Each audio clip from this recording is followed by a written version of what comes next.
Olá, meu amigo, olá, minha amiga, a paz do grande Yeshua, a Hamashia, para todos. Para quem não me conhece, eu sou o pastor Matusalém Especialista e hoje eu estarei falando sobre o profeta Elias e os corvos. Exatamente, pessoal. Esta história de Elias está registrada no livro de 1 Reis, capítulo 18. E esta história é maravilhosa. E muitas pessoas tentam fazer mensagens convincentes. Porém, algumas pessoas têm dificuldades de formalizar um sermão baseado nesse texto. Portanto, pessoal, eu vou deixar detalhes importantíssimos sobre Elias e os corvos. E esses detalhes servem para você colocar na introdução do seu sermão, serve para você fazer uma mensagem completa, tá bom? E eu prometo que eu estarei deixando detalhes que provavelmente você que está me assistindo nunca ouviu falar. Tá bom? Então assista este vídeo até o final. E quando você terminar de assistir o vídeo, não se esqueça de deixar aquele like e também não se esqueça de se inscrever no meu canal. E também divulgar os meus vídeos para que mais pessoas em todo o mundo tenham o pleno conhecimento da palavra de Deus. Tá bom? Então, pessoal, a Bíblia diz que a nação de Israel se desviou de Deus.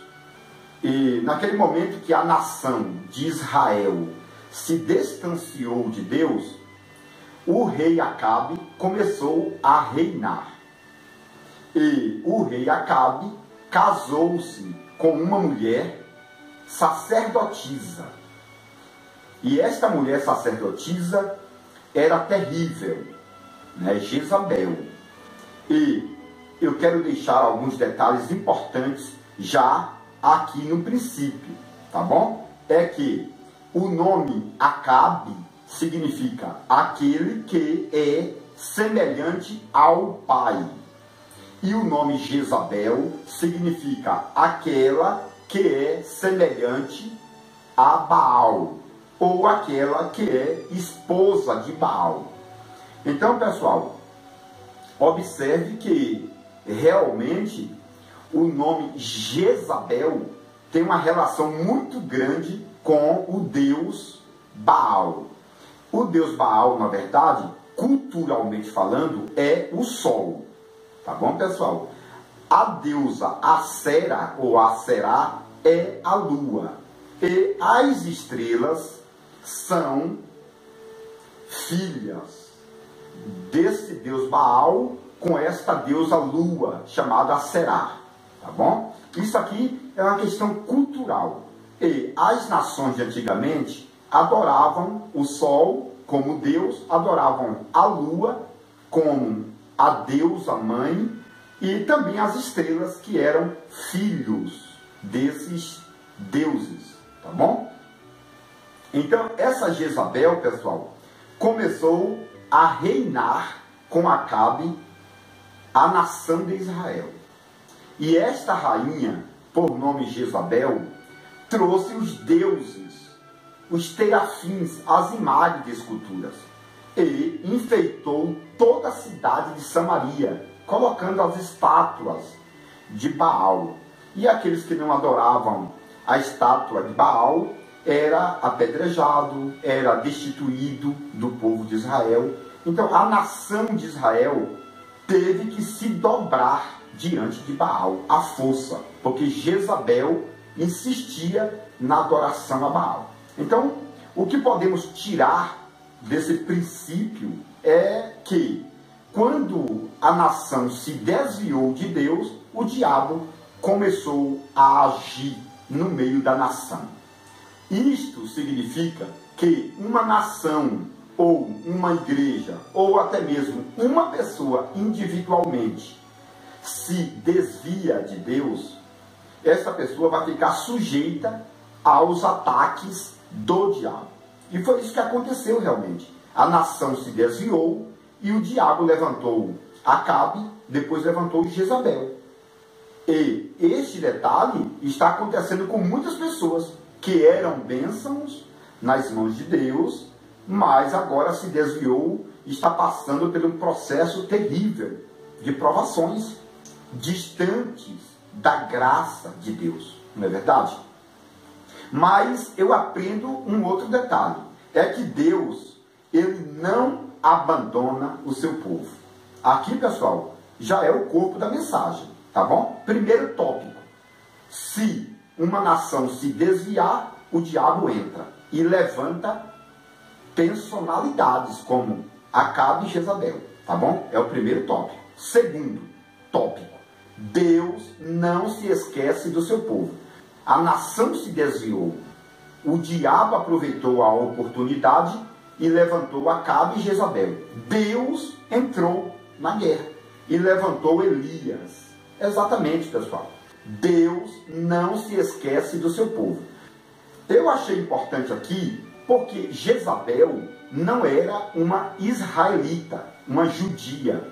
Jezabel, na verdade, era uma cananita. Exatamente, pessoal. Jezabel era uma cananita, uma mulher descendente de Cão. Todo mundo conhece a história de Cão, filho de Noé, que foi amaldiçoado.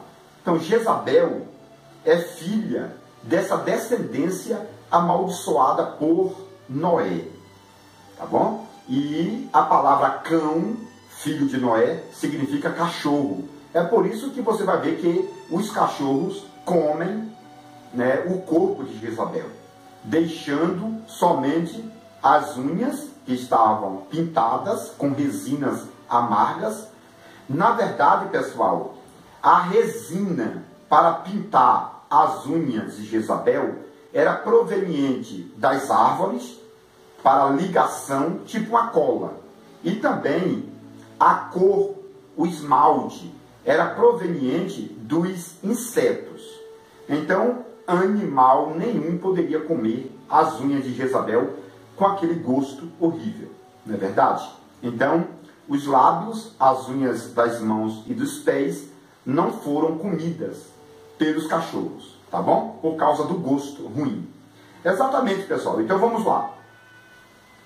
Elias se levantou para combater a Jezabel. Porque Jezabel não era israelita, não era judia, não era uma mulher que pertencia à tribo da nação de Deus, à tribo de Israel. E Elias também não pertencia diretamente às tribos de Israel. Elias morava do outro lado do rio Jordão. Isso significa que Elias morava em Tisbé, em uma cidade distante de Israel. Porque o diabo levantou Jezabel de uma parte e Deus levantou Elias de outra parte. Porque Deus queria confrontar. Deus estava dizendo: Jezabel, o diabo te trouxe de longe. Eu também vou trazer Elias de longe para te combater. Porque Deus queria, pessoal, um nível de estrutura. O diabo usando Jezabel poderosamente e Deus usando Elias poderosamente. Tá bom, pessoal? A história diz que Elias era um grande sacerdote. O nome Elias significa só o Senhor é Deus. Isso é muito importante. Então, pessoal, Elias começou a profetizar com 30 anos, profetizou 40 anos e foi arrebatado com 70 anos de idade. Se você for estudar história, aí você tem que mergulhar profundo. E para isto, você precisa adquirir este livro, a revelação completa do livro de Gênesis. Porque aqui eu vou trazer detalhes importantíssimos sobre Jezabel, sobre Acabe, sobre Elias. Tá bom, pessoal? Então, pessoal, neste livro, com 700 páginas, você vai adquirir o conhecimento aprofundado. Esse livro traz mais de 1000 detalhes que a maioria das pessoas nunca ouviram falar. Então esse livro é muito importante, tá bom?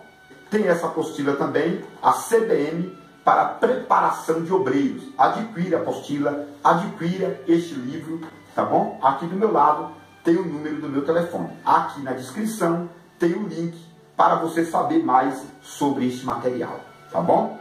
Acesse o link e depois você liga ou manda uma mensagem do WhatsApp e você vai adquirir esse material importantíssimo, pessoal. Exatamente, pessoal. Elias era o grande sacerdote, começou a profetizar com 30 anos, o ministério de Elias foi de 40 anos, e Elias foi arrebatado para os céus no redemoinho, claro, até uma certa altura, né? Porque para entrar no céu tem que ter corpo transformado. Então, pessoal, ele foi guardado dentro do carro móvel, não é verdade? Pessoal, e Elias surgiu no cenário para combater a Jezabel, e a primeira coisa que Elias falou foi o seguinte: segundo a minha palavra, não vai chover por 3 anos e meio. Isso é muito importante, porque Elias tinha muita intimidade, segundo a minha palavra. Então, se você buscar na história, você vai ver que Elias fez 16 sinais. Eliseu fez 32, porque Eliseu tinha porção dobrada, tá bom? Então, segundo a minha palavra, não vai chover por 3 anos e meio, tá bom? E não caiu chuva dos céus. Os céus ficou cerrado, parou de chover, não caía neblina, e o povo começou a passar necessidade, muita fome. Então isso significa, pessoal, que quando você tem intimidade com Deus, você vai muito longe no teu ministério. Observe que este ponto aqui é outra pérola, tá bom? É outro detalhe, intimidade. Aí você vai formalizar o seu sermão, vai passar para a igreja que a intimidade com Deus, o relacionamento, era muito forte entre Elias e Deus, tá bom? Porque tem gente que ora muito, mas não resolve, porque não tem intimidade. Oração sem intimidade não tem eficácia, tá bom? Elias, ele tinha intimidade e tinha oração, ou orações. E aí, o homem era excelente, né? Tinha uma qualificação acima do normal. Um outro detalhe importantíssimo, que serve como um tabu, ou serve como mais um ponto para você passar para a igreja, mais um detalhe, é o seguinte: Elias, naquela época, se tornou o homem mais importante de todos os tempos. Ele se tornou manchete, exatamente, manchete. Porque se Elias morresse, o mundo seria destruído. Exatamente, você ouviu corretamente. Se Elias morresse, antes de profetizar para a chuva voltar, o mundo seria destruído. Então, observe que Deus entregou o planeta Terra na mão de Elias. Elias, depois que profetizou, foi ameaçado por Jezabel. E Elias, então, fugiu para o riacho de Querite. Exatamente. Então, pessoal, a profecia te traz para o vale. Exatamente. Tem muitas pessoas profetizando, entregando revelações, mas tem que tomar muito cuidado. Porque quando você profetiza, você vai comer da sua profecia. Por exemplo, Elias profetizou dizendo, não vai chover. E agora, ele já começou a entrar na prova. Ele foi o primeiro a correr para o Querite, né? E Deus guardou Elias por aproximadamente 2 anos, tá bom? 2 anos no Querite, no riacho. Isso é muito importante porque Elias entrou no anonimato. Então, você pode ser uma pessoa de Deus? Sim. Mas as pessoas de Deus também entram no anonimato. Aqui foi uma provação tão grande na vida de Elias, porque Elias tinha que passar 2 anos junto ao riacho de Querite e 1 ano e meio na casa da viúva, para inteirar os 3 anos e meio. Tá entendendo? 2 anos no Querite. Então, pessoal, esse riacho era pequenininho. Era um riacho que fluía no tempo das chuvas. No tempo da seca, esse riacho secava, tá bom? E eu achei importante porque se você fizer uma pesquisa absoluta ou uma pesquisa minuciosa, você vai descobrir que esse riacho, chamado de Querite, estava perto da cidade de Elias. lá na cidade de Tisbé. Observe que Elias correu, mas foi para perto da família dele. Deus falou, eu tenho preservado um lugar para você, lá no Querite. Só que esse riacho, segundo a história, era no fundo da chácara de Elias, pertinho da casa de Elias. E segundo a história, Elias tinha esposa, até porque ele já tinha quase 70 anos, não é verdade? Elias tinha esposa, Elias tinha filhos, é por isso que João Batista é filho de Elias por descendência, tá bom, pessoal?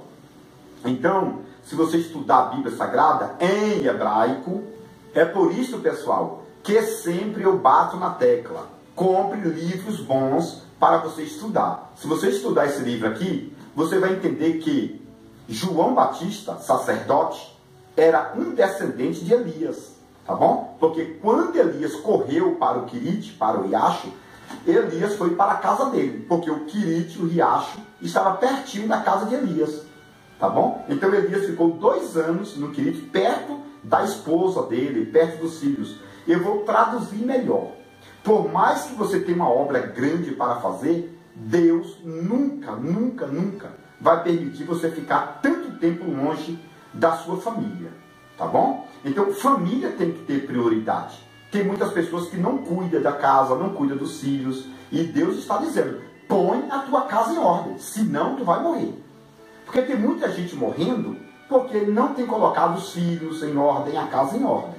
Então, Elias fugiu de Jezabel, sim, mas ele fugiu para o Querite, fugiu para o riacho, fugiu para a terra dele, fugiu para a casa dele, fugiu para a família dele. Você que está me ouvindo, tem que fugir para a família que Deus entregou nas suas mãos. Família tem prioridade, cuide da sua família. É isto que o texto está explicando. Quando você estuda em hebraico, quando você estuda a geografia, quando você estuda a cultura judaica, você vai entender que isto que eu estou falando é sério, é verdade, tá bom? Agora, se você ficar somente com a tradução João Ferreira de Almeida, para salvação é muito bom, mas para nível de conhecimento é fraca, não é verdade? Aí você tem que pegar uma Bíblia mais original, tá bom? E aí você vai adquirir conhecimento aprofundado, aí você tem que adquirir livros, né? Apostilas, materiais que vão te explicar a realidade da história hebraica, tá bom? Então vamos lá, pessoal, porque é muito forte esses detalhes aqui. E a Bíblia Sagrada diz que quando Elias estava lá no riacho, os corvos vinham alimentar Elias. Na verdade, aqui no Brasil, os corvos são considerados como os pássaros, que pesam 500, 600 gramas, tá bom? Mas em hebraico, nos livros mais antigos, você vai entender que esses corvos não eram passarinhos, tá bom? Eram os beduínos que moravam no deserto, homens que moravam no deserto. Eram chamados de corvos, esses homens. Por quê? Porque esses homens não poderiam ser identificados, senão Jezabel iria matá-los, tá bom? Porque Jezabel queria matar Elias. Se alguém estivesse sustentando Elias, Jezabel os mataria. Então, a história antiga diz que esses corvos não eram pássaros, eram homens do deserto, tá bom, pessoal? Mas aqui no Brasil, esses corvos são chamados de pássaros. Então, vamos trabalhar com a linha brasileira agora, tá bom? Esses corvos são pássaros que comem pão e também são carnívoros. E como que esses corvos traziam pão e carne para Elias? Não é verdade? Porque, pessoal, já estava 2 anos de grande seca. Onde que esses passarinhos iriam arrumar comida para Elias? E aí eu fui buscar na história. A história diz que Jezabel, né, deixava a janela do palácio aberta e os pássaros iam na casa de Jezabel, pegavam o pão e pegava também a carne e levava para Elias, da casa de Jezabel. É por isso que eu falo, quando Deus quer usar, ele usa até a macumbeira Jezabel. Tá bom? Quando Deus quer usar, Deus manda os passarinhos lá na casa da feiticeira Jezabel e pegar comida na casa de Jezabel para sustentar o profeta de Deus. Aqui eu entendo que Deus usa até o diabo, não é verdade? Se necessário for, tá bom? Esta é a cultura brasileira, dizendo que os passarinhos eram os corvos, tá bom, pessoal?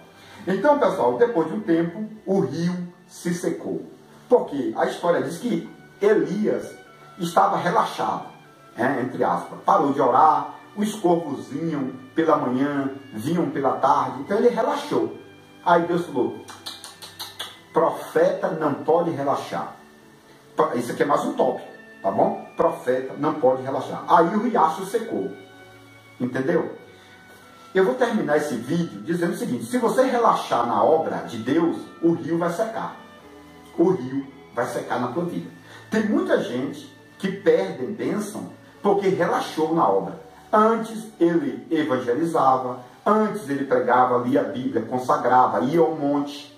Mas agora está relaxado e o riacho espiritual está secando. Às vezes, você que está me assistindo está passando por prova ou provações. Aí Deus manda te dizer, sabe por que você está passando por prova? Porque você relaxou na obra de Deus. Elias estava bem, os corvos estavam vindo de manhã e à tarde, mas Elias relaxou. Aí o riacho secou. Talvez o riacho está secando para você tomar a posição de homem de Deus ou de mulher de Deus, tá bom? Então, pessoal, pegue todos esses tópicos, esses detalhes, faça uma mensagem e lança na igreja que vai dar certo, tá bom? Eu louvo a Deus por você assistir esse vídeo.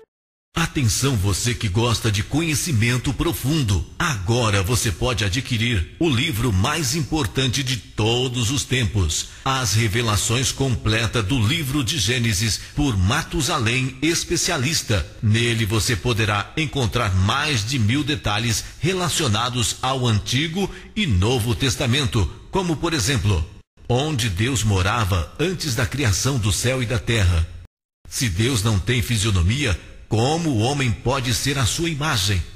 Adão era branco, moreno ou negro? Eva foi criada da costela ou do cromossomo de Adão? A serpente do Éden era macho ou era fêmea? A serpente voava ou era transladada pelo diabo? Nabucodonosor se transformou em lobisomem por 7 anos? Isaac tinha 30 anos quando Abraão tentou sacrificá-lo? Os demônios são filhos do diabo ou anjos caídos? Este livro é importantíssimo e abrange mais de 1000 detalhes, tanto do Antigo como do Novo Testamento. Mais informações pelo telefone 62 99408-0257 ou 62 99372-7723.